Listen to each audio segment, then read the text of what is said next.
Hari ini kita belajar tentang living in the impossibility, ya. Jadi bagaimana kita ini hidup di dalam kemustahilan, ya. Semuanya itu kita tahu bahwa tidak ada yang mustahil di hadapan Tuhan. Dan kita benar-benar saat ini, dalam tahun ini kita harus hidup dalam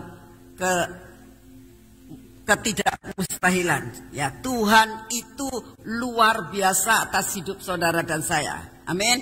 Ya, kita tahu bahwa 2 kali berturut-turut akhir tahun ini, ya, tanggal 14 dan awal tahun ini tanggal 11, 2 kali kita dibekali, ya, bagaimana caranya kita itu untuk menjalani tahun ini. Sebab apa?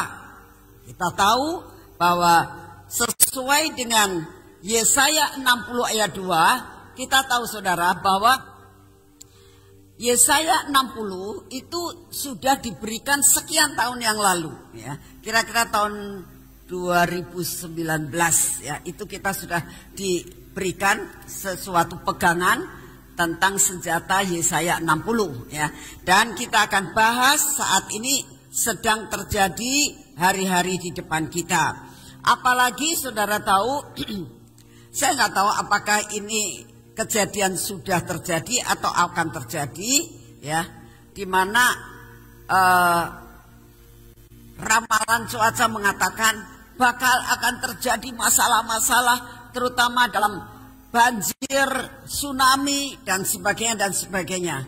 Beberapa waktu yang lalu ada seorang pendoa syafaat mendapatkan sebuah mimpi, saudara. Mimpinya itu agak sedikit sangat mendetail, ya. Dia katakan, saya mimpi. Di dalam mimpi itu dia bilang bahwa anak ini tinggal di Jakarta, ya. Jadi dia mengatakan, saya itu waktu mimpi saya melihat Jakarta itu tergenang air, banjir besar. Nah, terus saya tuh kaget, saya bangun. Loh, ternyata nggak hujan. Tapi dia tahu bahwa banjir besar. Lalu dia tidur lagi. Dia tuh dengar ada suara dentuman yang amat keras. Ya. Lalu dia merasakan pada saat itu di mimpi, Krakatau meletus, katanya gitu. Nah, lalu dia bangun, lalu dia cerita dan mengatakan kepada pendetanya, dia katakan begini, Pak, ini benar-benar saya merasakan ada sesuatu bakal terjadi loh. Saya itu jarang mimpi, dia bilang. Ternyata mimpinya itu kok tentang Jakarta, ada kebanjiran dan Krakatau meletus, dia bilang. Ya, kita tahu saat-saat ini banyak bencana yang bakal terjadi. Jadi apa yang harus kita lakukan? Kita harus banyak berdoa dan berjaga supaya semua yang Tuhan izinkan terjadi tidak akan mengakibatkan sampai perkara-perkara yang tidak baik itu terjadi. Jadi misalnya sesuatu bencana yang terjadi membuat korban terlalu banyak. Itu yang pendeta itu kasih tahu kepada anak buahnya, dan pendeta itu WA sama saya. Dia bilang, Bu Nani, anak buah saya, jemaat saya dapat mimpi seperti ini. Saya bilang, iya Pak, memang betul, kita tahu bahwa saat ini kita memasuki perkara-perkara yang bakal tidak enak. Tapi kita tahu bahwa kita masih punya Tuhan yang lebih dari segala sesuatu. Amin.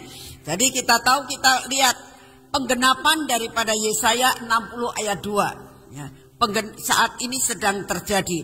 Dikatakan seperti ini. Sebab sesungguhnya kegelapan menutupi bumi dan kekelaman menutupi bangsa-bangsa.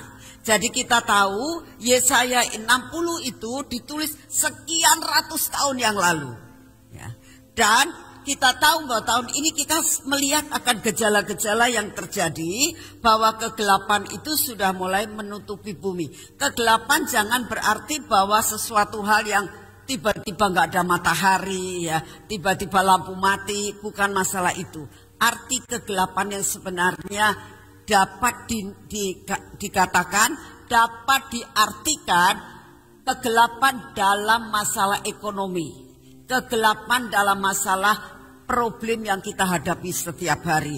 Mungkin bencana alam ya, mungkin juga akan ada gunung meletus, mungkin akan terjadi gempa bumi. Karena kita lihat beberapa hari yang lalu Jakarta yang biasanya tenang-tenang bisa terjadi gempa bumi ya. Kita tidak tahu apa yang bakal terjadi. Inilah yang dinamakan kegelapan menutupi bumi. Dan kita banyak mendengar bakal akan terjadi inflasi. Kalau terjadi inflasi barang-barang semuanya naik, otomatis transportasi akan naik dan semua akan mengalami kesukaran ya. Nah, dikatakan kekelaman menutupi bangsa-bangsa, bukan hanya bangsa Indonesia, tapi ini sampai ke seluruh dunia akan mengalami hal yang sama.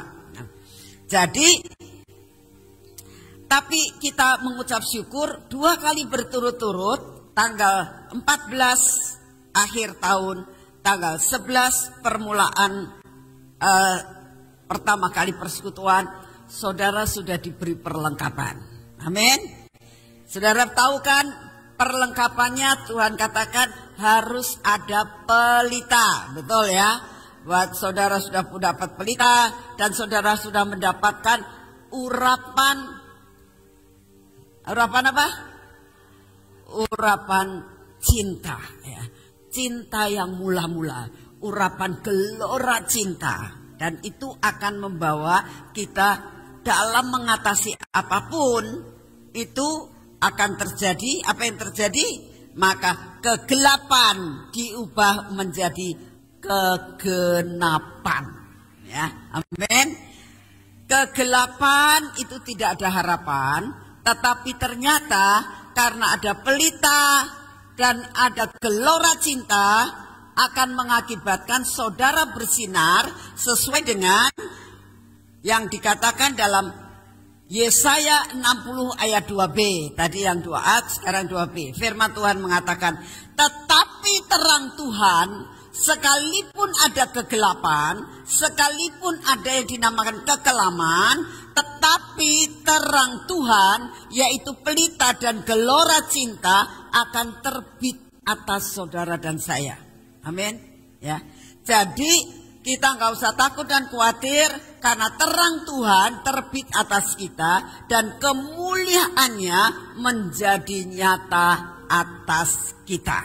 Ya, jadi kemuliaannya otomatis kalau pelita saudara dan saya nyala, gelora cinta dalam hidup saudara terus membara, otomatis kemuliaan Tuhan akan kelihatan. Kemuliaan Tuhan itu sesuatu hal yang bersinar. Ya. Saudara kalau ada di dalam gelap, orang lain tidak tahu apa saudara senyum atau saudara nangis. Betul? Tapi kalau saudara itu ada pelitanya, orang lain akan bisa tahu. Oh, saudara lagi bersuka cita. Oh, saudara lagi memuji Tuhan. Oh, saudara lagi melakukan sesuatu bersorak-sorai. Kelihatan, itu menunjukkan kemuliaan Tuhan akan nyata dalam hidup saudara dan saya. Karena ada apa? Ada pelita, Yesus Kristus, firman Tuhan, dan ada gelora cinta dalam hidup saudara dan saya. Nah, sekarang prakteknya ya. Prakteknya bagaimana di dalam menghadapi akan kegelapan dan kekelaman yang mau tidak mau kita jalani. Kita nggak bisa mengatakan, aku nggak mau hidup tahun 2022, jadi mau hidup tahun berapa ya. Sekarang kita mau tidak mau, kita harus menjalani selama 1 tahun, tahun 2022.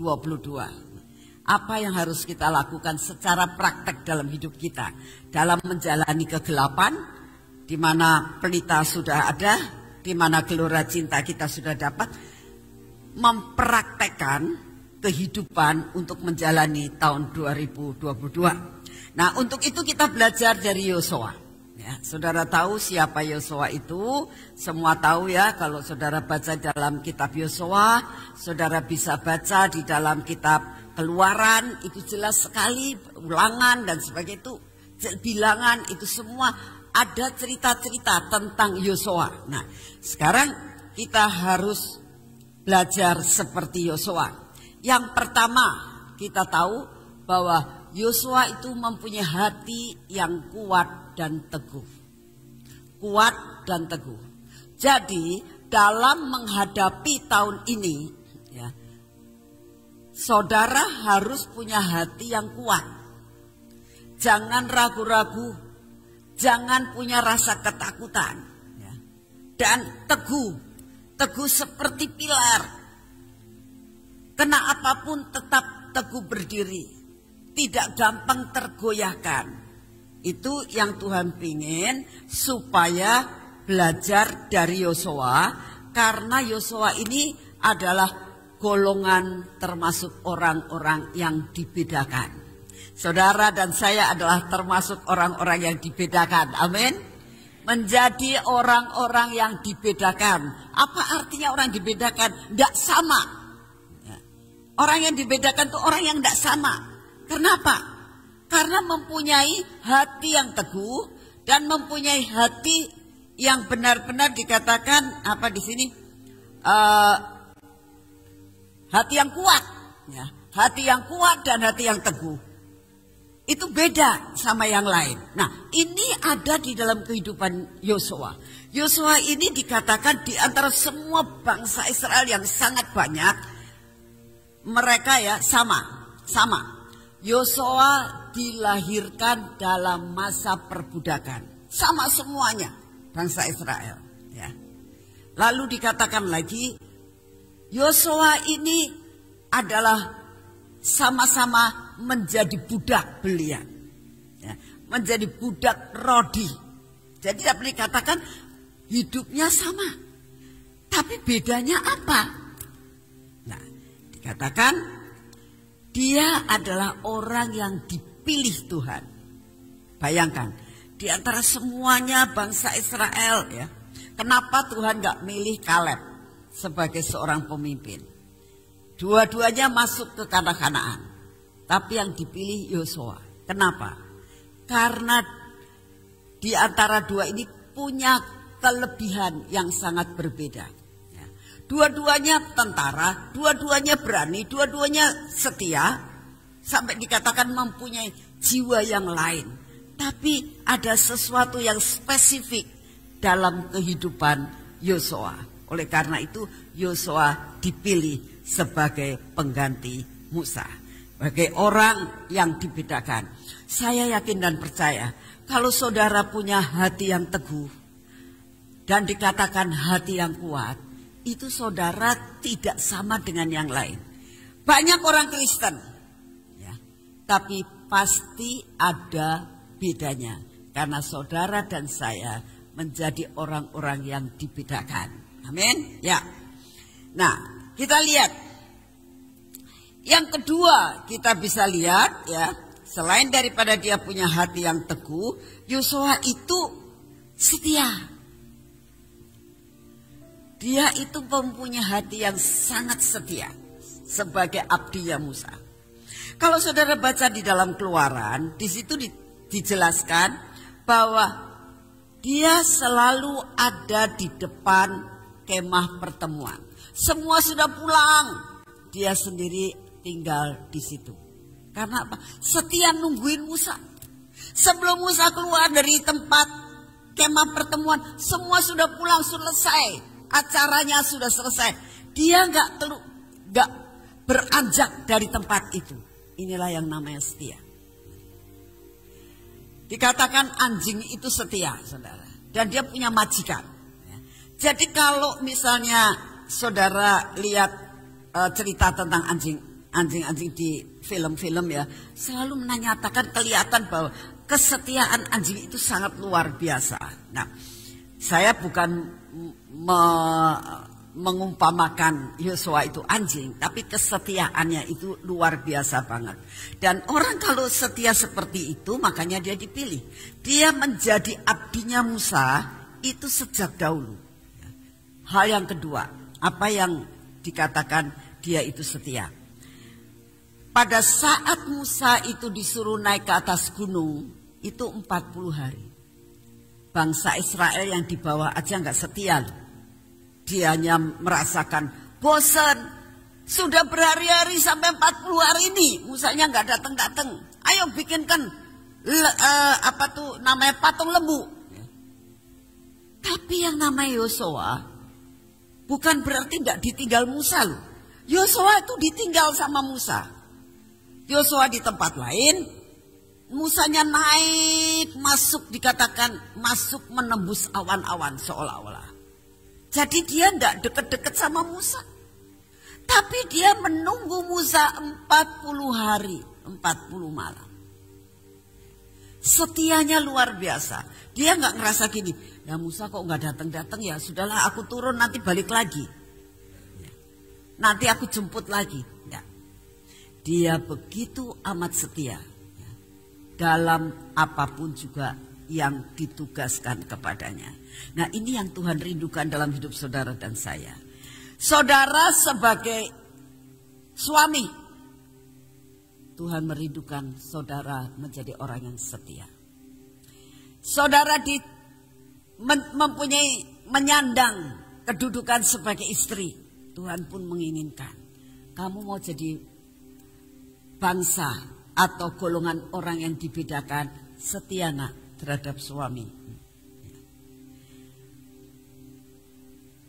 Mempunyai suatu kedudukan sebagai seorang ibu rumah tangga, setia.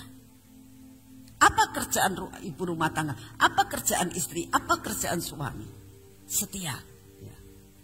Dalam pekerjaan, apa yang dipercayakan kepada saudara dan saya, itu harus dilakukan dengan setia. Maka saudara dan saya akan menjadi orang-orang yang dibedakan, terpilih. Ya. Karena apa? Setia banget. Yosua itu setia banget. Nah, arti setia itu yang seperti itu. Ya. Dalam kedudukan apapun, engkau sebagai karyawan belajar setia. Jangan bosen. Aduh, majikan saya kayak gini, cari lagi. Nggak ada habisnya. Ya. Saudara, saya pada saat saya masih sekolah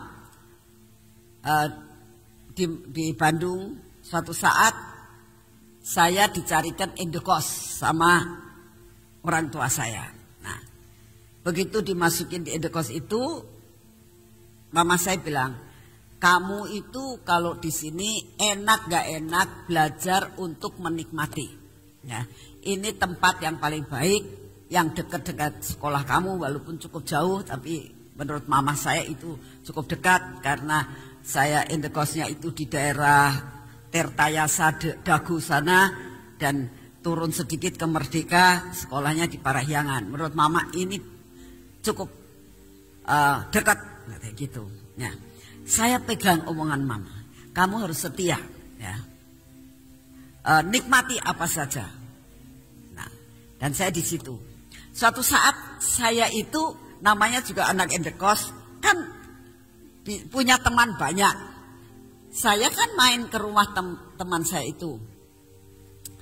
Indekosnya dia nggak ada ibu indekosnya, nggak ada. Kamar. Rasanya dalam tanda kutip bebas banget. Mau pulang malam ya nggak diurusin, mau tidak pulang nggak diurusin, gitu. Masing-masing hidup sendiri-sendiri. Ya. Saya bandingkan. Mulai saya membandingkan dengan tempat saya. Tempat saya itu omnya dan tantenya ada. Dan omnya itu tentara, saudara. Disiplinnya luar biasa. Dan disiplinnya begini. Pagi tidak boleh ada orang main. Baik perempuan maupun laki tidak boleh ada orang main. Sore dibatasi orang boleh main dari jam 5 sampai jam 7. Lebih dari jam itu tidak boleh, apalagi pergi malam. Itu sudah merupakan sesuatu hal yang melanggar sekali. Kan saya jadi, kok enak ya kamunya ya. Ini tantenya nggak ada. Omnya nggak ada. Jadi kalian gimana? Ya ada pembantu aja yang bersihin kamar dan sebagainya. Kita bebas di sini, mau apapun. Oh, saya mulai banding-bandingkan. Satu saat saya ngomong sama mama saya, Mah, kok di sini tuh nggak enak. Nah, mulai karena begitu kamu membandingkan, itu otomatis kamu akan merasakan antara enak dan tidak enak. Selama kamu mulai membandingkan istri kamu dengan istri yang lain, suami kamu dengan suami yang lain, pekerjaan kamu dengan pekerjaan yang lain, itu akan terjadi hal-hal yang seperti itu. Nah, mulailah saya membandingkan, dan saya ngomong, gak enaknya kenapa, kata mama. Ada om sama tantenya sih. Loh, kenapa? Apa bedanya? Itu kan malah baik, bisa ngawasin kamu. Ya tapi gak bebas, saya bilang. Kamu sekolah loh, bukan mau bebas, kata mami saya. Gak boleh yang seperti itu. Belajar setia dan tetap kuat dan tetap teguh di dalam segala sesuatu. Saya akhirnya nurut orang tua. Saya gak berani. Nanti kalau misalnya saya minta pindah-pindah, nanti otomatis gak dibayarin uangnya. Saya bayar uang dari mana, belum bisa kerja dan sebagainya. Ya sudah nurut. Saudara tahu, segala lingkungan dalam hidup kita itu bisa mempengaruhi, membuat kita itu tidak menjadi kuat dan teguh. Tapi kalau kita terus belajar mengerti akan apa yang diperintahkan oleh Tuhan, kita akan bisa kuat dan teguh seperti Yosua menjadi orang yang dibedakan. Amin. Ya.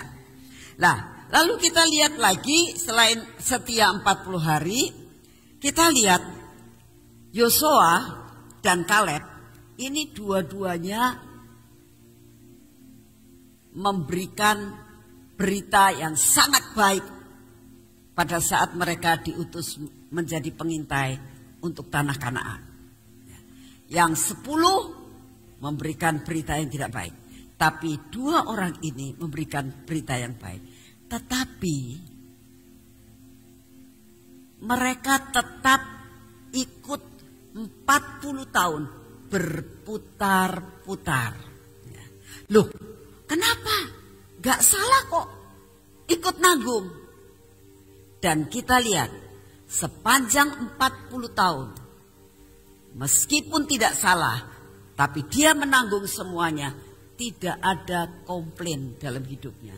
Dia tidak berontak sama Musa dan mengatakan, Musa, aku kan gak salah. Udahlah aku sama Kaleb masuk. Yang lain biar putar-putar. Mereka salah. Mereka taat akan perintah daripada Tuhan melalui Musa. Suruh balik, mereka balik. Suruh berputar-putar, mereka tetap berputar-putar. Kenapa? Inilah yang dinamakan tetap kuat dan teguh. Ya. Oleh karena itu dia menjadi orang yang dibedakan. Saudara, dalam menghadapi apapun jangan gerutu sama Tuhan. Ya.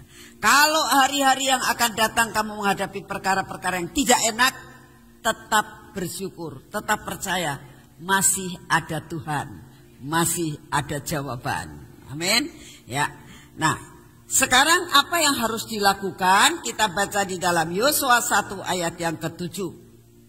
Firman Tuhan katakan begini, hanya kuatkan dan teguhkan hatimu dengan sungguh-sungguh. Dikatakan, kuatkan dan teguhkan hatimu dengan sungguh-sungguh. Jadi untuk kuat dan teguh hati kita, itu tidak boleh hari ini kuat, hari ini teguh, besok mulai tidak kuat dan tidak teguh lagi. Tapi dikatakan, melakukan segala sesuatu, percaya segala sesuatu, melakukan dengan sungguh-sungguh, meneguhkan hati dengan sungguh-sungguh, menguatkan hati dengan sungguh-sungguh. Dan dikatakan, bertindaklah hati-hati sesuai dengan seluruh hukum yang telah diperintahkan kepadamu oleh hambaku Musa. Jangan menyimpang ke kanan atau ke kiri, supaya engkau beruntung kemanapun engkau pergi. Saya percaya tidak ada satupun di antara saudara yang di tempat ini yang tidak ingin beruntung dan supaya engkau diberkati, tidak boleh menyimpang ke kanan dan ke kiri, supaya engkau beruntung dan kemanapun engkau pergi itu akan berhasil dalam kehidupan saudara. Tidak ada satupun di antara kita yang tidak ingin seperti ini, ya. Nah, tapi yang Tuhan katakan yaitu bertindak hati-hati. Bertindak hati-hati itu bagaimana? Apa yang dinamakan dengan bertindak hati-hati? Yosua pasal 2 ayat yang pertama dikatakan begini. Yosua bin Nun dengan diam-diam melepas dari Sitim 2 orang pengintai. Ya. Ada kata diam-diam, tidak teriak ke sana, teriak ke sini. Ya, enggak. Diam-diam. Nah, saudara, apa yang dinamakan dengan saat-saat ini dalam kita menghadapi kehidupan kita, perjalanan selama 1 tahun itu harus bertindak hati-hati. Ya, artinya apa? Jangan sembrono. Jangan mengambil keputusan sesuatu dengan cepat. Tapi harus hati-hati. Caranya hati-hati bagaimana? Belajar seperti Yosua. Yosua ini dia dulu pernah ikut Musa. Ya. Sebenarnya saya baca dalam satu perikop yang lain cerita tentang 12 pengintai. Ternyata yang memberi usul kepada Musa untuk mengintai tanah Kanaan itu Yosua. Yosua kan abdinya Musa, dekat banget kan. Lalu pada saat Musa mendapatkan firman untuk masuk ke negeri Kanaan, Yosua itu memang orangnya hati-hati. Ngomong ke Musa, Musa kan kita disuruh masuk ke negeri Kanaan. Kita tahu itu adalah tempat yang sudah ditentukan Tuhan jadi milik kita. Alangkah baiknya gitu, kalau kita itu mengintai dulu ke sana. Menurut Musa itu baik. Lalu Musa menyuruh orang-orang, beberapa orang untuk mengintai. Musa itu cukup bijaksana. Kalau yang disuruh cuma Yosua sama Kaleb gak enak. Semuanya kan 12 suku. Ya udahlah. Nah, dengan kebijaksanaan secara manusia. Ya udah, setiap suku diambil satu, setiap suku diambil satu, setiap suku diambil satu. 12 suku mempunyai sesuatu wakil. Nah, akibatnya kebijaksanaan manusia menyusahkan. Yang 10 memberikan berita yang tidak baik, yang 2 memberikan berita yang baik. Ini Yosua ngerti, belajar dari kesalahan. Nah, saudara, saya berdoa biar saudara juga dalam kehidupan ini selalu belajar dari kesalahan. Tiap orang punya kelemahan. Kalau kamu ini melakukan suatu pekerjaan, ya, lalu kamu tuh salah jalan, ini menjadikan suatu pelajaran buat kita. Ya. Belajar dari kesalahan. Untuk lain kali jangan berbuat itu. Nah, Yosua pun sama. Dia lihat, ini aku mau masuk ke tanah Kanaan. Aku mau mengalahkan Yeriko. Yeriko ada di depan. Aku harus ngalahkan dia. Dia lihat dari depan, gak memungkinkan dia bisa mengalahkan Yeriko. Temboknya tebal banget, tinggi banget, gak memungkinkan. Nah, caranya bagaimana? Dia gak bisa masuk. Dia gak bisa menyelidiki akan tempat itu yang dinamakan kota Yeriko. Caranya bagaimana? Aku harus ngintai. Tetap dia bertindak hati-hati. Yaitu dia mengintai. Nah, cuman dia belajar dari kesalahan. Musa waktu itu membawa orang Israel mau masuk ke Kanaan. Akibatnya mereka harus balik berputar-putar 40 tahun. Karena salah pilih. Bukan masalah mengintainya yang salah. Tapi pilihannya itu yang salah. Jadi dia gak mau untuk melakukan hal yang sama. Jadi dikatakan Yosua bin Nun dengan diam-diam, tidak pakai woro-woro ngomong, kita mau masuk ke Yeriko loh. Jadi saya akan mengutus 2 orang untuk mengintai. Enggak, diam-diam. Nah, belajar begitu. Kalau saudara mau menyelidiki sesuatu, tidak usah ngomong-ngomong. Diselidiki yang benar, ya, sampai kita tahu persis. Ya. Zaman sekarang sangat mudah untuk melihat identitas seseorang, yaitu dengan melalui Google.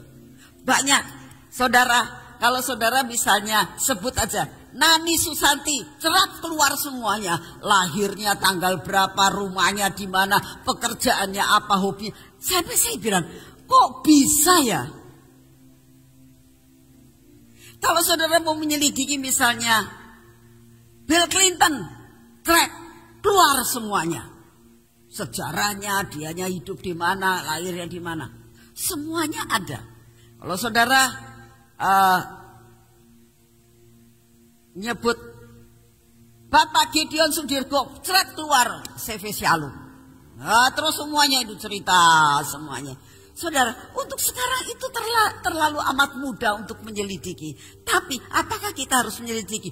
Ya, harus kita itu bertindak hati-hati, terutama dalam kita itu melakukan kerjasama. Orang kalau mau kerjasama harus menyelidiki.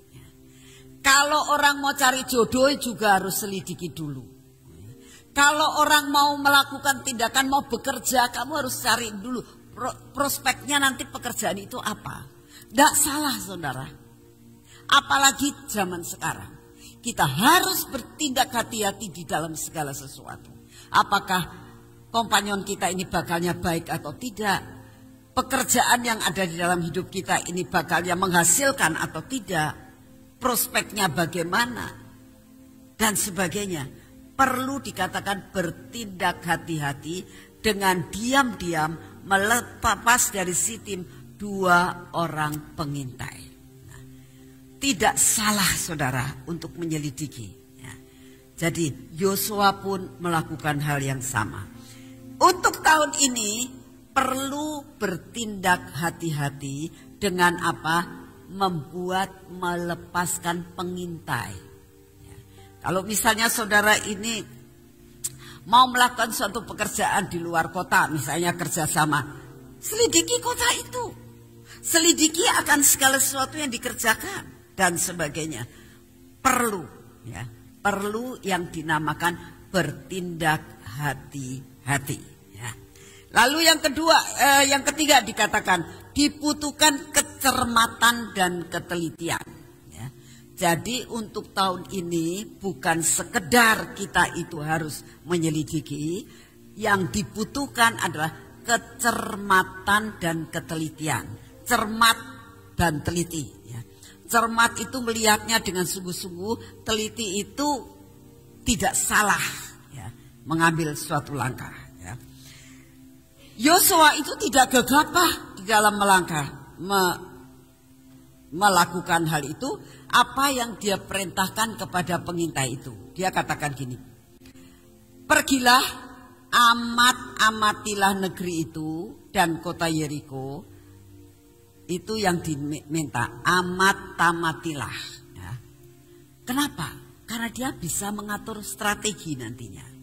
Jadi di dalam pekerjaan, kalau kita sudah tahu, kita sudah mengamati benar-benar dengan sangat teliti apa yang dilakukan, kita bisa punya pikiran, punya planning apa yang harus dilakukan. Dan itu yang Tuhan mau dalam hidup saudara dan saya untuk tahun ini.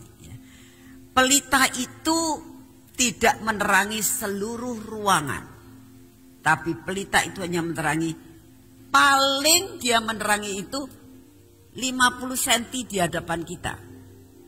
Lebih dari 50 cm sudah tidak begitu terang. Jadi selangkah demi selangkah. Tuhan mau saudara dan saya dalam kehidupan kita berjalan bersama dengan Tuhan, berdasarkan firman, selangkah demi selangkah. Karena Tuhan kasih penerangan itu selangkah demi selangkah. Ya. Jadi harus dilakukan dengan cermat dan teliti. Nah, yang keempat, apa yang dilakukan Yosua? Pemberesan diri.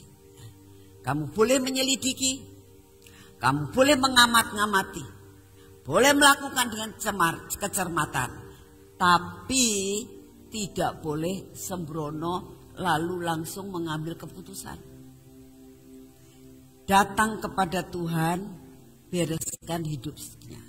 Caranya, Tuhan, aku ini sudah ngamat-ngamati, aku ini sudah mengintai, saat ini aku persembahkan semua kepadamu. Ini itu benar gak sih apa yang aku lakukan? Bereskan diri. Apakah pikiranku itu masih merupakan pikiran daging? Ataukah pikiranku ini cocok dan senada dengan engkau? Nah, ini yang dilakukan oleh Yosua. Nah, dalam Yosua 5 ayat yang ke-9 dikatakan, dan berfirmanlah Tuhan kepada Yosua, hari ini telah kuhapuskan celah Mesir itu daripadamu. Itulah sebabnya nama tempat itu disebut Gilgal sampai sekarang. Ini namanya membereskan diri. Ya. Bangsa Israel belum disunat saat itu. Nah, sampailah dia di Gilgal, Tuhan katakan bereskan hidupmu. Tinggalkan Mesir. Ya. Tinggalkan cara perbudakanmu. Tinggalkan cara-caramu. Ya. Tinggalkan jalan pemikiranmu. Tinggalkan, potong itu semuanya. Ini bukan berarti mengamat-ngamati dan mengintai itu tidak baik. Itu baik. Tapi satu perkara, bereskan hidupmu di hadapan Tuhan. Mengadakan suatu pemberesan. Sampai semua perkara-perkara yang bukan dari Tuhan dilepaskan. Yosua lakukan akan hal itu. Dia lakukan pemberesan dengan Tuhan. Nah, setelah itu apa yang dilakukan? Yosua tidak langsung menyerang. Tapi dia tanya sama Tuhan, Tuhan, keadaan daripada Yeriko ini seperti ini. Temboknya besar, ya, rasanya tidak memungkinkan. Makanya saya mengadakan pemberesan. Sudah diintai, sudah diamat-amati, dicermati, dihitung antara kekuatan dia dengan kekuatan kita gak sebanding. Gimana Tuhan? Apa yang harus aku lakukan? Karena ini menurut perhitungan manusia gak sinkron. Gak bisa kita menyerang. Engkau mau apa? Jadi akhirnya Yosua itu menyerahkan hidupnya kepada Tuhan. Di dalam Yosua 5 ayat yang ke-13. Ketika Yosua dekat Yeriko, ia melayangkan pandangnya, dilihatnya seorang laki-laki berdiri di depannya. Dengan pedang terhunus tangannya. Yosua mendekatinya dan bertanya kepadanya, kawankah engkau atau lawan? Ayat 15. Dan panglima bala tentara Tuhan itu berkata kepada Yosua, tanggalkanlah kasutmu dari kakimu, sebab tempat engkau berdiri itu kudus. Dan Yosua berbuat demikian, menanggalkan akan sepatunya. Sepatu bicara tentang prinsip. Sepatu berbicara tentang tempat kita menaruh kaki kita. Dan itu dipakai buat berjalan dan berjalan. Nah, Tuhan katakan, nah kamu lakukan mengamat-ngamati, itu baik. Engkau mengintai, itu baik. Ya, itu baik. Karena supaya kamu mengerti kekuatan lawan kayak apa, kekuatan kamu kayak apa. Tapi satu perkara kamu harus tahu.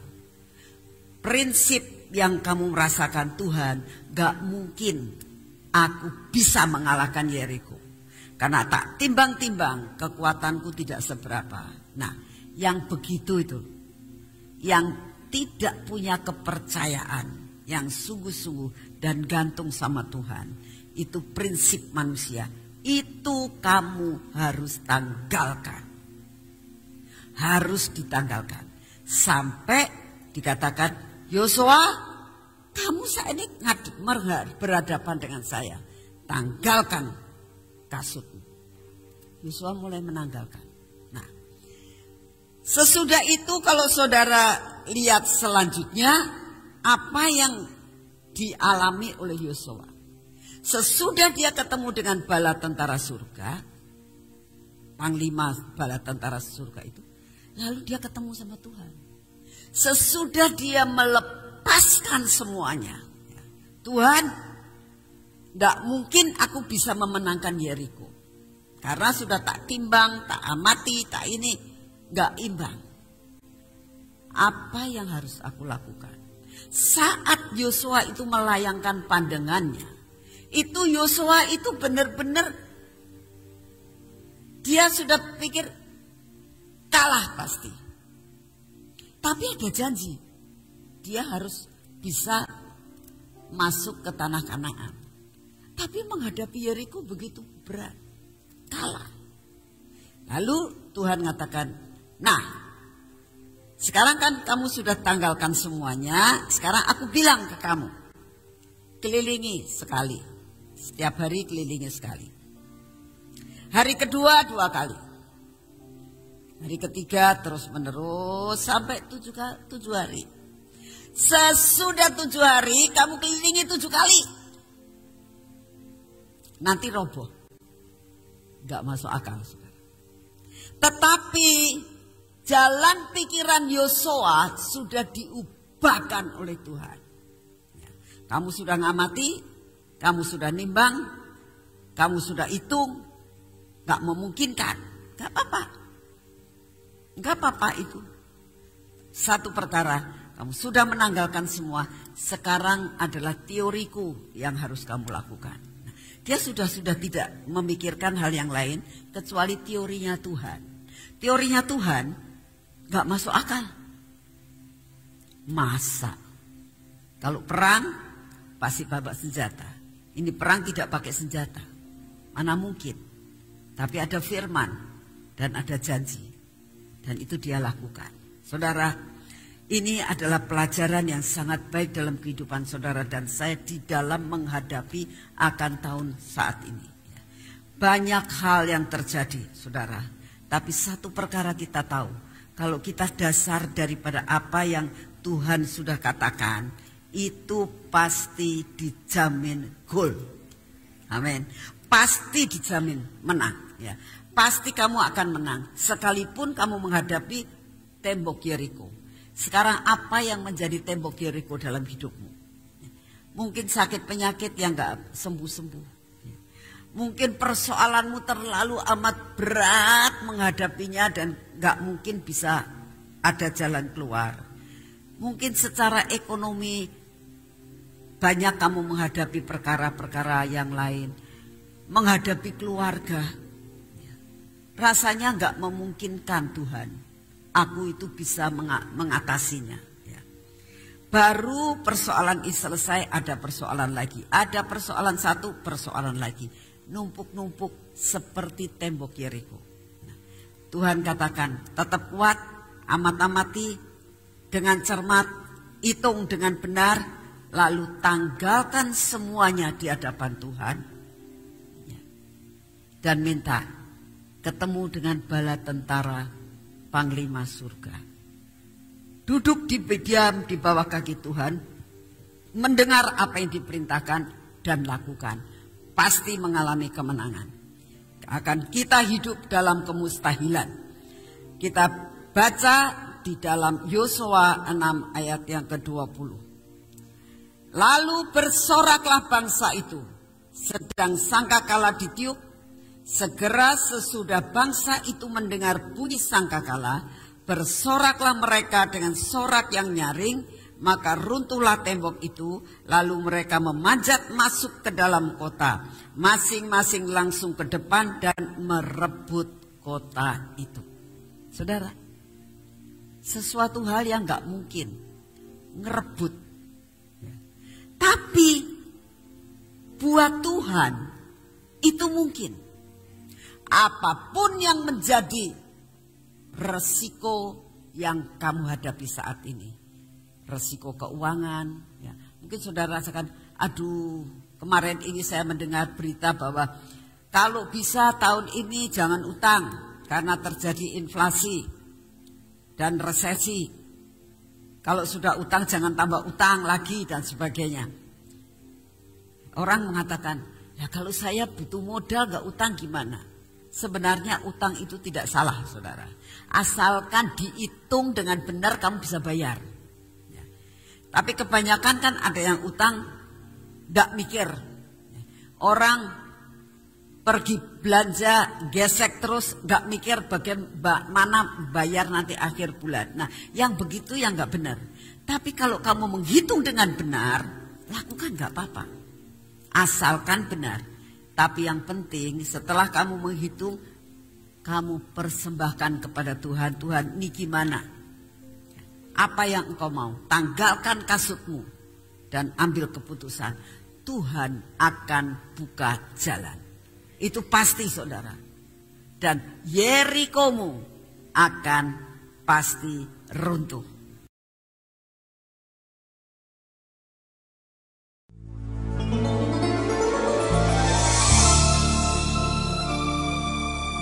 Keluarga Gracia, biarlah firman Tuhan selalu menjadi pelita dalam hidup kita sepanjang tahun ini. Dengarkan selalu Radio Suara Gracia di 95,9 FM, streaming di suaragratiafm.com/streaming, atau dengan aplikasi Android Radio Suara Gratia yang tersedia di Play Store. Jika Anda diberkati oleh siaran Suara Gracia FM dan mengalami kuasa mujizat Tuhan, mari menjadi berkat dengan mengirimkan kesaksian ke WhatsApp Radio Suara Gracia FM di 0817 222 959. Biarlah melalui kesaksian Anda, banyak jiwa dikuatkan dan dibangkitkan kembali imannya. Tuhan memberkati.